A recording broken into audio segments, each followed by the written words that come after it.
সিরাতে মুস্তাফার মধ্যে আল্লামা ইদ্রিস কান্দলবী রাহমাতুল্লাহি আলাইহি ওয়াকিআটা হাদিসের বরাত দিয়ে লেখেন, কিছু দূর আসার যখন ফিরে আসতেছেন রাসূল করিম সাল্লাল্লাহু আলাইহি ওয়াসাল্লাম আর হযরত ওমর হযরত আলী ফিরে আসতেছেন। রাসূল বললেন, আলী রে, আমার একটু বিশ্রাম করার প্রয়োজন। হযরত আলী রাদিয়াল্লাহু তাআলা আনহু এক খেজুর গাছের নিচে বসে গেছেন, ছায়ায় বসে গেছেন। আল্লাহ রাসূল সাল্লাল্লাহু আলাইহি ওয়াসাল্লাম মাথাটা রাখছেন রাসূলের হযরত আলীর কোলে। মাথা কোন জায়গায় রাখছেন? একটু জোরে বলেন, কথা রাখছেন? আলীর কোলে রাখছেন রাসূল করিম সাল্লাল্লাহু আলাইহি ওয়াসাল্লাম মাথা মোবারক। এদিকে আসরের ওয়াক্ত হয়ে গেছে, সূর্য পূর্ব পশ্চিম দিকে ডুবে যাবে ভাব। হযরত আলী রাদিয়াল্লাহু তাআলা আনহু নামাজ পড়তে পারছেন না, কারণ রাসূলকে কষ্ট দেওয়া যাবে না। ঘুম না পড়লে তো রাসূল উঠবেন না, আর আমি যদি রাসূলকে ঘুমের ব্যাঘাত করি আল্লাহ অসন্তুষ্ট হবেন। এই জন্য হযরত আলী রাসূলকে আর ডেকে উঠান না। ওদিকে সূর্য ডুবার কাছে কাছে সময় হয়ে গেছে।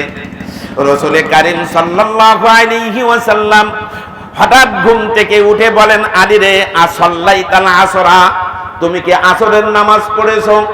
হযরত আলী বলেন, ইয়া রাসূলুল্লাহ, আমি আসরের নামাজ পড়তে পারি নাই। কয়, সূর্য তো ডুবে গেল।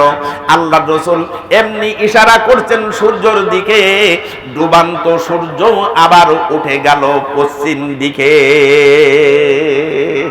আবার উঠে গেছে। হযরত আলী রাদিয়াল্লাহু তাআলা উযু করলেন। রাসূলুল্লাহ সাল্লাল্লাহু আলাইহি ওয়াসাল্লাম মনে করলেন, আমার আলীর নামাজ কাজা হবে, আমি মুহাম্মাদুর রাসূলুল্লাহর কারণে এটা তো হয় না। আমার আলীকে সঠিক সময়ে নামাজ পড়াইতে হবে। সূর্যের দিকে ইশারা করেছেন। হযরত আলী ওযু করলেন, রাসূল করিম আর হযরত আলী একসাথে আসরের নামাজ পড়লেন জামাত সহকারে। সালাম ফেরানো শেষ, অমনি সূর্যটা আবার পশ্চিম দিকে ডুবে গেল, অস্তমিত হয়ে গেল। আমি বোঝাতে চাচ্ছি, যদি আল্লাহর বান্দা হওয়া যায় তো আল্লাহ বান্দার মহব্বত করেন দুনিয়াতেও। দুনিয়া তো আল্লাহ কি দেখান? মহব্বত। দুনিয়ার মধ্যেও আল্লাহ কি দেখান? মহব্বতের বহিঃপ্রকাশ দেখান।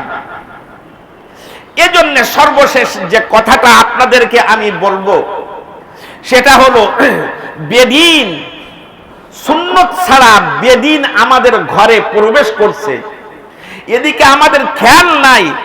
আর যে কথাটা আমি আগে বলেছি যে রাসূল করিম সাল্লাল্লাহু আলাইহি ওয়াসাল্লাম যদি আমাদেরকে দেখতেন, আমাদেরকে বলতেন, তোরা মুনাফিকের চেয়ে আরো খারাপ।